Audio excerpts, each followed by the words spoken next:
Hello friends. आज कुछ चर्चा करते हैं नास्तिकों के बारे में, क्योंकि एक प्रश्न बार बार उठता है। ख़ास तौर पर नास्तिकों को संदेह की दृष्टि से लोग देखते हैं। उसका कारण है, वो कहते हैं, उनका आर्गुमेंट होता है कि जो ईश्वर को नहीं मानता, अर्थात ईश्वर से नहीं डरता, उस व्यक्ति से समाज के कल्याण की आशा नहीं की जा सकती। तो पहली बात ये स्पष्ट कर दिया जाए कि समाज के कल्याण की भावना ही मूल कारण है कि व्यक्ति नास्तिक बनता है। समाज में व्याप्त कुरीतियों, अंधविश्वासों और भेदभाव से जब कोई व्यक्ति आहत महसूस करता है, तब उसका ध्यान उस परम पिता परमेश्वर, जिसको वो बचपन से समझता आया, ढोता आया, पूजता आया, उसकी तरफ जाता है। और वो तर्क की कसौटी पे कसता है कि अगर वो होता तो दुनिया इतने हिस्सों में नहीं बटी होती, मनुष्य में इतने भेद नहीं हुए होते, गरीब सदा गरीब ही नहीं रहता। अगर कोई न्याय करता, नियंता, इस संसार का सर्वोच्च सर्वशक्तिमान विद्यमान होता, तो फिर एक समुदाय दूसरे समुदाय पर लगातार जुल्म नहीं कर सकता था। फिर वो ढूंढता है, पौराणिक कथाओं में ऐसे वर्णन मिलते हैं जिनका आज के समाज से या आज की परिस्थितियों से कोई तालमेल नहीं बैठता। अगर एक ज़रा सी बात की जाए कि द्रौपदी की लाज बचाने के लिए श्री कृष्ण ने उसकी साड़ी को इतना लंबा कर दिया कि दुशासन या और कौरव उसको उतारते उतारते थक गए, तो क्या ईश्वर केवल द्रौपदी की लाज बचाने के लिए?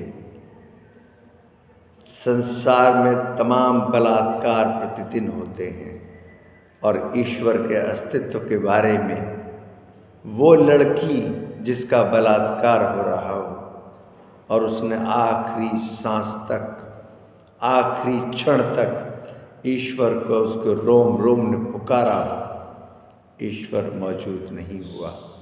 वो आपको ईश्वर के होने के ना होने के बारे में अच्छे से बता सकती है। ऐसा परिवार जिसको बंधक बना लिया जाए और पति के सामने पत्नी का बलात्कार होता हो, बलात्कार पर वीडियो नहीं बना रहा हूँ, इसलिए यहाँ टॉपिक को ख़त्म कर देते हैं। अब बात आती है कि नास्तिक श्रेष्ठ क्यों हैं? आस्तिकों से बहुत श्रेष्ठ नास्तिक हैं। उसका क्या कारण है? सबसे पहली चीज़ तो आप समझ लीजिए, प्रपोर्शन क्या है। दुनिया में लगभग 300 धर्म हैं, जिनमें से 10 या 12 धर्म अधिक प्रचलन में हैं, और ख़ास तौर पर 5 या 6 जिनमें क्रिश्चियनिटी, ईसाईयत जिसे कहते हैं, इस्लाम, बौद्ध, हिंदू, जैन, सिख, यहूदी, पारसी, बहाई और कुछ और जो लोकल रिलीजन्स हैं, वो सब हैं इसके बारे में, है ना। बहुत लंबी मैं बात नहीं करूँगा। तो संख्या के हिसाब से अगर देखते हैं, सबसे ज़्यादा इस संसार में ईसाई हैं। दूसरे नंबर पर जो संख्या आती है वो मुस्लिम्स की है। तीसरे नंबर पर जो संख्या आती है वो बौद्ध धर्म को मानने वाले हैं, और चौथे नंबर पर जो संख्या आती है वो नास्तिकों की है। 5वें नंबर पर जो संख्या आती है वो हिंदुओं की है, ठीक है। उसके बाद 6, 7, 8वें नंबर पर कोई और धर्म हो सकते हैं, ठीक है। तो अब बात समझने की ये है कि ये श्रेष्ठ क्यों है। फर्क समझिए, किसी आस्तिक में और नास्तिक में कितना सा डिफरेंस है। अगर मैं हिंदू हूँ तो मेरी आस्था हिंदुत्व में है, बाकी 299 धर्मों को मैं नहीं मानता। अगर मैं मुसलमान हूँ तो मेरी आस्था केवल इस्लाम में है, बाकी 299 धर्मों को मैं नहीं मानता, मैं उनमें विश्वास नहीं करता। अगर मैं क्रिश्चियन हूँ, ईसाई हूँ, तो मेरी आस्था जीसस या जीसस के फादर गॉड उनमें हो सकती है, बाकी 299 रिलीजन्स को मैं नहीं मानता। यानी कि एक आदमी जो रिलीजियस है, धार्मिक है, वो 299 धर्मों में विश्वास नहीं करता, और जो नास्तिक है वो पूरे के पूरे 300 में से किसी में भी विश्वास नहीं करता। ठीक। अब जो आदमी धार्मिक है तो सीधा मतलब हुआ कि वो अपने धर्म से प्यार करता है। इसका अर्थ दूसरा ये भी है कि बाकी धर्मों को वो अपने धर्मों से हीन समझता है, छोटा समझता है, नीच समझता है। कुछ धर्मों में तो स्पष्ट है कि गर्व करो, आप गर्व से कहो हम हिंदू हैं, है ना। मुसलमानों फ़क्र करो कि तुम इस्लाम में पैदा हुए, जन्नत केवल मुसलमानों के लिए है। ठीक है। ये प्रोपगंडे भी किए जाते हैं, प्रचार भी किए जाते हैं, बाकायदा संस्थाएं हैं, क्रिश्चियंस में मिशनरीज हैं जो इस बात का प्रचार करती हैं कि प्रभु के यहाँ से आपको क्या मिलने वाला है। तो इसका सीधा मतलब हुआ कि वो और धर्मों से आपको अलग करते हैं। दूसरे अर्थों में वो और धर्म के मानने वाले मनुष्यों से आपको अलग करते हैं, जबकि जो नास्तिक है वो सभी मनुष्य को एक जैसा समझता है, एक जैसा देखता है, और वो चाहता है कि मनुष्य में विभाजन क्यों है। उसका पहला सवाल ही इस बात को लेकर है।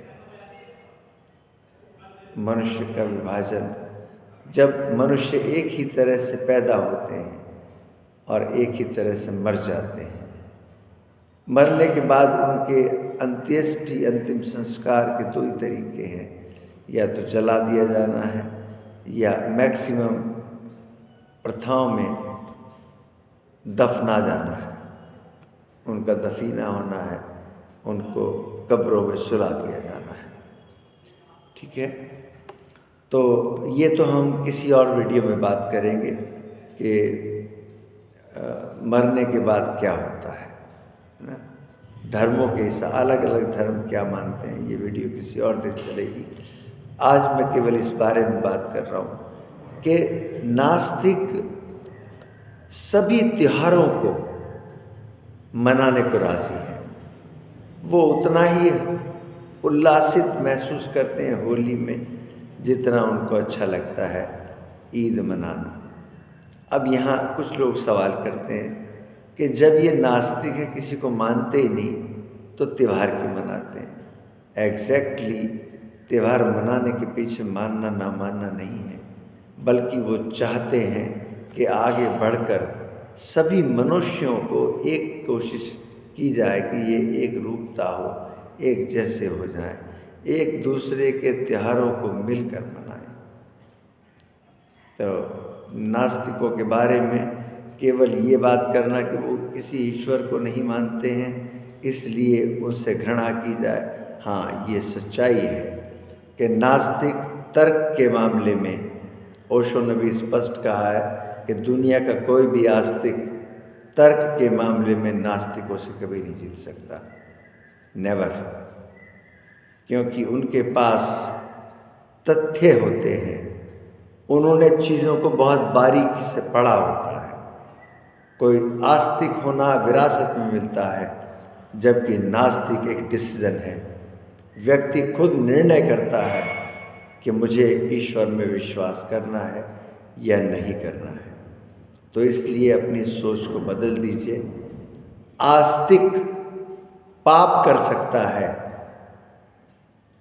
क्योंकि उसके पास साधन है कि मैं तपस्या कर लूँगा, पूजा कर लूँगा, नमाज पढ़ लूँगा, हज कर आऊँगा तो मेरे गुनाह माफ़ हो जाएंगे, गंगा नहा लूँगा, दान कर दूँगा, गुनाह माफ़ हो जाएगा।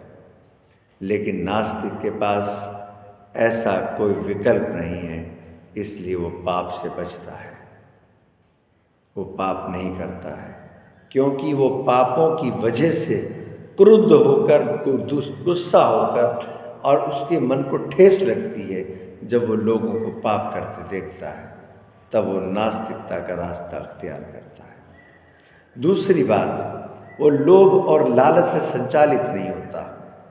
उसको किसी मृत्यु के बाद इनाम के प्रतिफल की कोई इच्छा नहीं होती कि मुझे जन्नत, अच्छा काम करने से ये मिलेगा, ऐसा काम करने से ये मिलेगा। ऐसा कोई प्रलोभन उसके दिमाग में नहीं चलता है। इसलिए वो जो उसका हृदय, उसका दिमाग कहता है कि ठीक क्या है, वो तर्क की कसौटी पे कसता है।